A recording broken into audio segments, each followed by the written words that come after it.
de TBS, confinés et bien formés. Nous allons donc poursuivre donc ces cours cette semaine, ces cours à distance, donc qui sont gratuits et qui vous permettent d'avoir un peu plus de contenu autour du management et du digital. Vous avez d'autres cours cette semaine qui vous sont proposés et qui font suite donc à ceux de la semaine dernière. Vous n'oubliez pas d'aller vous inscrire, notamment au cours de Géraldine jeudi soir et celui de Jean-Christophe donc vendredi soir. En ce qui nous concerne pour ce soir, on va continuer notre série sur comment améliorer votre image sur les réseaux sociaux et on va attaquer donc toute la partie concernant votre réseau et comment on va faire en sorte de le bâtir de façon pertinente et qui puisse donc vous permettre d'améliorer votre visibilité donc sur les réseaux sociaux. Avant de commencer donc des petites choses, je vous propose juste après ça, donc juste de stopper la caméra pour permettre d'avoir une meilleure bande passante. J'ai le chat juste à côté de moi, donc je vais pouvoir répondre à l'ensemble de votre questions au fur et à mesure donc de la présentation, mais aussi à la fin donc de ce cours. Et puis vous aurez donc accès à quelques ressources à la fin. Et ce cours est enregistré, donc vous pourrez le retrouver ensuite en lien sur le site donc de TBS ainsi que ce support.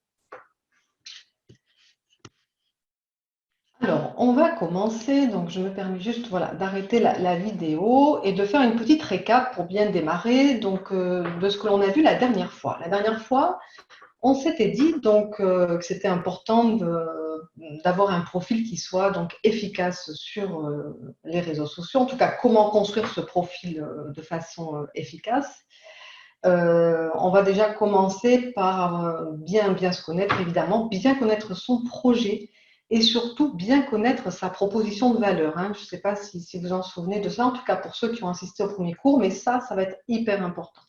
Une fois que vous connaissez bien, que vous avez bien votre proposition de valeur, c'est-à-dire qu'est-ce que vous allez pouvoir apporter à votre client. Et quand je parle de client, c'est au sens général. Donc, votre client, si c'est dans du business, ou votre client, si c'est, par exemple, votre prochain recruteur. Pour ce profil, pour qu'il soit efficace, donc, on a vu comment soigner sa carte de visite LinkedIn et faire en sorte d'être le plus attractif, entre guillemets, possible, d'avoir donc un URL qui soit propre, d'avoir une photo pro, l'image de couve qui embarque votre client dans votre univers, les infos qui résument bien en quelque sorte votre proposition de valeur, avoir les recommandations donc, des personnes autour de vous et de bien compléter les autres sections. Bref, une fois que vous avez cette carte de visite donc, bien établie et donc votre profil LinkedIn qui est bien établi, vous voilà prêt à démarrer et aller bâtir votre réseau. Mais avant toute chose, on va essayer de savoir qui est mon réseau et surtout comment on va le bâtir. Alors, pardon, voilà, donc c'est qui mon réseau? Donc ça, c'est une façon aussi de parler, mais on en parlera la semaine prochaine sur le contenu. Votre réseau, tout d'abord, c'est surtout les personnes autour de vous dans la vie vraie. Hein, ça va être donc vos collègues, vos partenaires, vos voisins, votre famille, vos amis, bref, toutes les personnes qui vous entourent, mais qui ont bien sûr un lien avec votre projet professionnel.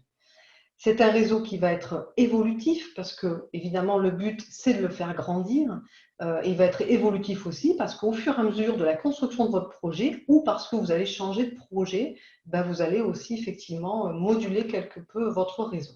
Votre réseau, il va être constitué aussi de vos clients et ces clients vont même se transformer en ambassadeurs parce que si ça s'est bien passé avec eux, ils vont donc forcément vous recommander. Et puis, ça peut être aussi constitué d'influenceurs. Alors, je fais un peu ce distinguo avec les ambassadeurs parce que les influenceurs, ce n'est pas forcément les personnes avec lesquelles vous avez travaillé, mais parce que vous allez avoir du contenu qui va être pertinent, intéressant, ils vont peut-être effectivement vous mettre en avant ou en tout cas parler de vous autour d'eux sur LinkedIn ou d'ailleurs ou par ailleurs sur les autres réseaux sociaux et encore mieux donc dans la vie réelle. Le réseau LinkedIn, comment est-ce qu'il marche? Alors, je vous ai fait un joli petit schéma ici pour vous expliquer donc ce réseau qui est un réseau multicouche. Alors, ce schéma, vous voyez, il représente quelque part un peu mon réseau. Je suis au milieu, et donc j'ai les personnes qui sont, vous savez, étiquetées premier, comme on voit la personne que j'ai mis en haut à droite, et qui, je crois, est là ce soir avec nous. Donc, avec ce petit premier, donc ce sont toutes les personnes qui sont en premier niveau. Et ensuite, j'ai les personnes en deuxième et troisième niveau. Mon réseau sur LinkedIn, c'est véritablement ces personnes qui sont dans le premier réseau. Les autres ne font pas encore partie de ce qu'on appelle mon réseau. C'est une fois que je vais leur demander le contact de ces personnes-là qui vont pouvoir intégrer ce premier niveau. Alors, je vous ai donné l'exemple. Imaginons que dans mon réseau, j'ai une personne qui s'appelle Sophie et qui elle-même a dans son réseau une personne qui s'appelle Jacques, qui lui-même a dans son réseau une personne qui s'appelle Laurent. Et je souhaiterais, pour ma part, faire rentrer donc dans mon réseau de premier niveau Jacques. Donc, je vais le demander. Et si Jacques accepte, donc il va passer automatiquement donc dans mon réseau LinkedIn. Et par là même, Laurent, lui, viendra donc automatiquement dans le réseau de deuxième niveau. Et je vais pouvoir donc plus tard peut-être demander à ce que Laurent aussi intègre ce réseau, mon propre réseau. Et ça va faire exactement la même chose pour toutes les demandes que je vais pouvoir effectuer au fur et à mesure donc, de mes demandes de contact.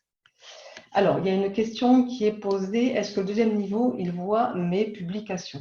Alors, ils vont surtout les voir si votre premier niveau vont les partager. C'est qu'à partir de ce moment-là où ils verront vos contenus. Ou faut-il que Sophie like mes publie? Voilà, c'est ça, exactement. Normalement, il faut que Sophie les like ou les partage, les commente pour que votre réseau de deuxième niveau voit vos contenus. Quelque part, Sophie peut faire partie, en tout cas, de mes influenceurs.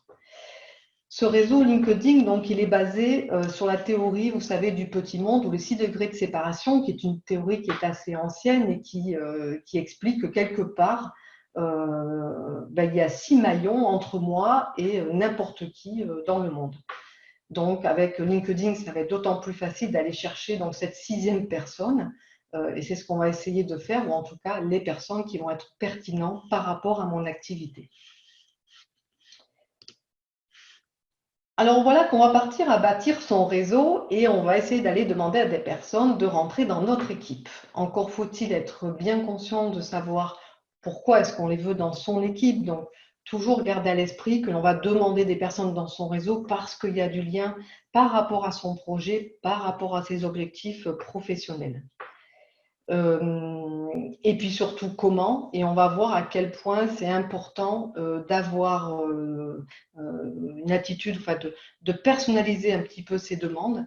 En règle générale, c'est vrai que sur le digital, c'est avoir les mêmes réflexes que vous auriez dans la vie réelle, la façon d'interpeller, de converser avec les personnes, que ce soit en digital ou dans le réel, on doit retrouver les mêmes façons de faire. Une question de Nicolas qui me demande: quand vous parlez d'évolution de réseau, est-ce qu'il faut nettoyer? Oui. S'il y a des personnes, ça n'a plus de sens que ce soit dans votre réseau. LinkedIn est un réseau professionnel.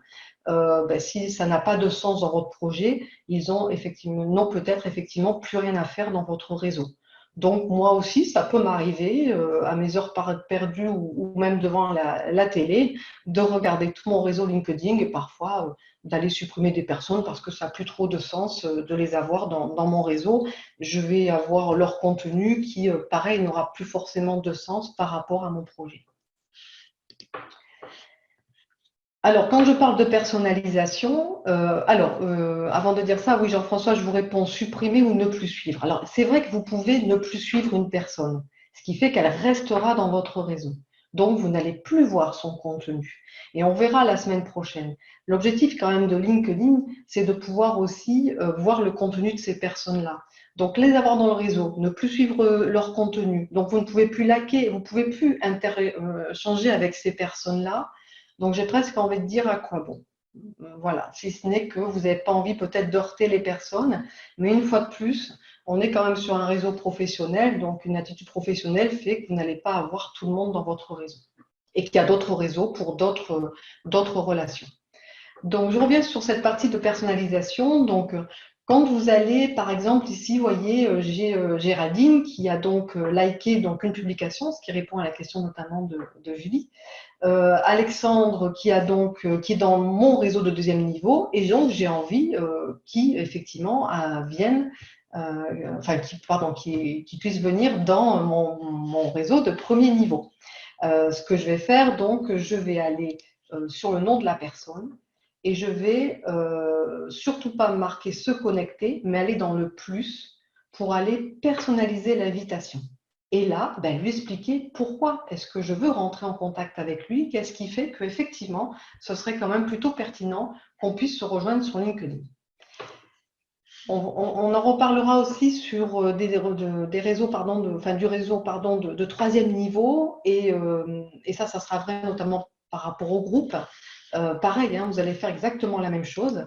Vous allez aller sur le nom de la personne, les trois petits points qui sont à côté de messages, et une fois de plus, personnaliser l'invitation et expliquer ici pourquoi vous voulez rejoindre Paul ou pourquoi vous voulez qu'il rejoigne votre réseau, pourquoi effectivement c'est pertinent. Pourquoi il faut personnaliser? Parce que, comme je vous disais, c'est important d'avoir cette même attitude que l'on a dans la vie vraie. Hein. Vous n'allez pas demander comme ça de façon abrupte à quelqu'un d'être votre partenaire, voilà, votre ami, etc. Vous allez essayer d'avoir vraiment un échange interpersonnel, pardon. Et donc, c'est la même chose sur les réseaux sociaux. J'en reviendrai après sur justement le marketing de masse, c'est plutôt ce qu'on appelle donc l'automation. Alors, je continue. Vous avez fait par exemple cette demande sur une personne et effectivement la personne va vous répondre oui, donc très bien, elle est rentrée dans votre réseau. Ça ne va pas se terminer là et ça on verra ça la semaine prochaine. Mais il se peut aussi que la personne, effectivement, ne vous réponde pas, ou en tout cas, elle n'accepte pas d'emblée cette demande. N'hésitez pas à la relancer. C'est important pour vous que cette personne soit dans votre réseau. N'hésitez pas à la relancer, mais surtout, n'abusez pas. Hein. Demander 2 fois, 3 fois, ça va. 10 fois, ça fait quand même un peu beaucoup. Donc, n'abusez pas et quittez la scène voilà, au bout de 2 ou 3 demandes. Pour faire une relance par rapport à ça, il va falloir, alors une petite astuce, retirer la personne dans la partie donc, des demandes envoyées. Donc, je vous montre ici rapidement comment faire. Vous allez donc sur votre réseau, dans la partie Gérer mon réseau. Vous avez donc les demandes reçues, vous allez dans la partie Demandes envoyées, et là, vous allez pouvoir retirer la personne et réeffectuer ce que l'on a vu juste avant pour la redemander dans votre réseau. Alors, comment augmenter encore plus donc, son réseau ou l'agrandir plutôt de façon pertinente? On va utiliser d'une part les propositions LinkedIn qui peuvent être une bonne chose parce que forcément, on est sur cette fameuse théorie de premier, deuxième, troisième niveau jusqu'à d'autres niveaux. Il y a la recherche multi-critères qui est possible sur LinkedIn, qui peuvent être aussi joints avec les connecteurs booléens. Et puis après, et là j'en reviendrai aussi à la question de Julie, sur toutes les applications, ou en tout cas les solutions pour faire de la demande automatique et agrandir de façon plus importante son réseau. Les propositions LinkedIn, quand vous allez aller sur réseau dans votre profil, eh bien, on va vous faire des propositions parce qu'ils vont voir toutes les relations que les personnes de premier niveau ont avec d'autres personnes et peut-être aussi des personnes avec lesquelles peut-être vous avez déjà travaillé, etc. Donc, profitez de ce que vous propose LinkedIn pour aller chercher ces réseaux-là. Vous allez pouvoir aussi rentrer tous vos contacts et a priori, de toute façon, LinkedIn le fait avec votre adresse de messagerie, Gmail, etc. Et vous allez pouvoir donc aller rechercher ces personnes-là pour compléter votre réseau. Dès lors, une fois de plus, hein, que ce soit bien pertinent avec votre projet. La recherche multicritère, elle est plutôt aussi intéressante. Je vous montre ici rapidement un petit peu comment faire. Donc, dans la barre de recherche là-haut, soit vous cherchez un nom particulier, vous pouvez le tester comme ça, mais le mieux, c'est d'aller dans cette petite loupe et d'aller donc cliquer pour aller directement ensuite dans tous les filtres pour aller appliquer les critères que vous souhaitez. Donc, les relations, par exemple, de deuxième niveau, vous allez vouloir choisir, par exemple, la France et particulièrement une région, imaginons Toulouse. Vous allez même pouvoir choisir une entreprise dans laquelle ces personnes travaillent. Vous pouvez aussi choisir dans les entreprises précédentes, etc., un secteur donné, la langue du profil de la personne, même une école. On sait à quel point les réseaux d'alumni fonctionnent bien, comme celui de TBS du reste. Donc là, d'ailleurs, j'ajoute TBS. Et puis, vous allez pouvoir ajouter donc d'autres critères, tels que des centres d'intérêt, des services, etc. Et une fois que vous allez appliquer tous ces critères-là, LinkedIn, avec votre premier réseau, va vous proposer des personnes qui répondent à l'ensemble de ces critères.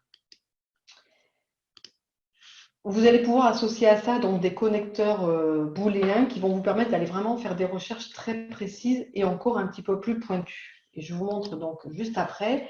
Imaginons que je veuille aller chercher donc toutes les personnes qui ont le titre exact de responsable marketing ou de responsable web marketing. Je réponds donc à Far, doit-on avoir un abonnement pour accéder à tout cela? Non, là je l'avais fait sur la partie quand j'étais en freemium. Donc vous avez déjà tous ces critères-là qui sont disponibles. Donc ici, si je recherche vraiment des personnes qui ont ce titre-là et uniquement ce titre-là, vous voyez, je vais faire exactement la même chose. Je vais aller dans la barre de recherche, je vais taper entre guillemets responsable marketing et je vais donc ajouter le connecteur OR pour ou, responsable web marketing. Imaginons que c'est du sens pour moi d'aller chercher ces personnes qui ont ce titre-là. Et je vais donc compléter avec la loupe, avec mes différents critères sur le filtre. Donc, je repars dans tous les filtres et je vais appliquer les personnes que je souhaite trouver. C'est-à-dire que je veux qu'elles soient dans, évidemment, le deuxième, où j'aurais même pu ajouter troisième niveau. Imaginons dans la région de Paris, qui ont ces langues de profil-là, qui viennent de TBS, par exemple. Et puis je vais appliquer, et là LinkedIn va me donner donc toutes les personnes qui viennent de TBS et qui ont aujourd'hui ce titre de poste-là. Quel intérêt d'avoir un compte premium? Je pourrais vous le présenter parce que là j'ai peur que ce soit un petit peu court, mais je vous présenterai si vous voulez en début, je la note la question, vous présenter l'intérêt effectivement d'avoir les comptes premium et à quel point ça peut vous servir parce que forcément, si vous payez, LinkedIn va vous donner beaucoup plus d'avantages sur la plateforme. Alors les solutions pour tout ce qui est automatique et aller rechercher du développement existent aujourd'hui pour les gens qui font du social selling. Pour ma part, moi je préfère des contacts privilégiés, mais peut-être parce que c'est lié aussi à mon projet et à ma façon de travailler. Les personnes qui vont vouloir vraiment augmenter, faire du social selling vont utiliser ces solutions-là. Cela dit, je reste un peu dubitatif quand elles sont utilisées, vous savez, en envoyant ce demande de contact et puis 3 secondes après, on reçoit d'un seul coup la proposition de vente d'une solution, d'un produit, etc. Et ça, automatiquement, moi, je supprime la personne, voilà, parce que c'est un réseau social, n'est pas fait pour ça. Si vous utilisez ces solutions-là, pardon, ce serait plutôt pour développer vos contacts, de garder ces contacts, c'est de ne pas vendre immédiatement, mais de pouvoir avoir des moments privilégiés de conversation et du coup avoir des contenus qui soient soit de qualité, qui soient échangés. Un réseau social est fait pour ça. De la vente purement et simplement sur les réseaux sociaux, je ne suis pas tout à fait convaincue. Cela dit, des solutions existent, il en existe pas mal sur le marché. Et puis, l'objectif sur LinkedIn, sur son réseau en particulier, LinkedIn ou autre, c'est effectivement de bien le qualifier parce que vous allez être amené à avoir 50, 100, puis après plus de 500 personnes, 1000, 2000 personnes sur votre LinkedIn. C'est énorme. Et puis, si après vous avez un projet en termes de business ou un projet en termes de recrutement, ce qui est intéressant, c'est de pouvoir quelque part faire de ce réseau comme une base CRM, entre guillemets, donc une base client et d'essayer un petit peu de la sélectionner. Avant, on pouvait sur LinkedIn qualifier son réseau, c'est-à-dire qu'en fait, de pouvoir les établir selon certains critères. Si vous faites du business, par exemple, et que vous avez plusieurs types d'offres, vous pourriez catégoriser vos clients selon les offres que vous avez à proposer. Cela dit, avant LinkedIn, vous proposez la possibilité d'ajouter des étiquettes par rapport aux personnes. Ça n'est plus possible aujourd'hui. Une des solutions qui demeure sur LinkedIn, et qui est plutôt pas mal à faire du reste au moins une fois par an, c'est d'aller télécharger vos données sur LinkedIn. Parce que les données qui sont sur LinkedIn, quelque part, ne vous appartiennent pas. C'est-à-dire que si un jour LinkedIn ferme sa plateforme, vous perdez tout.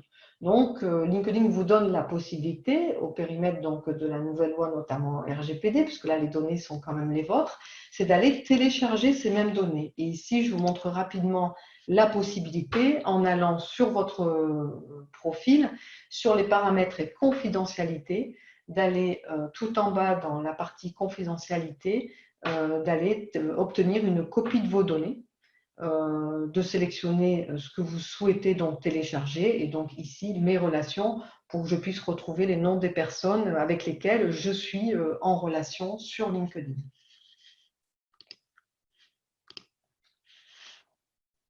Voilà un petit peu donc ce que je voulais vous dire par rapport donc à comment bâtir son réseau, et surtout comment le bâtir de façon pertinente, et en tout cas pour vous permettre d'avoir un maximum de visibilité et de notoriété. Donc évidemment, à l'origine, c'est d'avoir bien complété votre profil, de bien connaître effectivement ce que vous souhaitez faire, de bien déterminer votre proposition de valeur, hein. Rappelez-vous, hein, c'est ce qu'il y a de plus important. Qu'est-ce que vous apportez en définitive aux personnes qui vont se connecter avec vous. Et puis d'utiliser tous les points de contact pour entrer en lien avec les personnes sur LinkedIn, même lors de webinaires, par exemple, de workshops, etc., de séminaires, rentrer comme ça en contact avec ces personnes-là. Votre réseau doit être bien sûr pertinent, je vous le rappelle, évolutif, et puis prenez soin de votre réseau.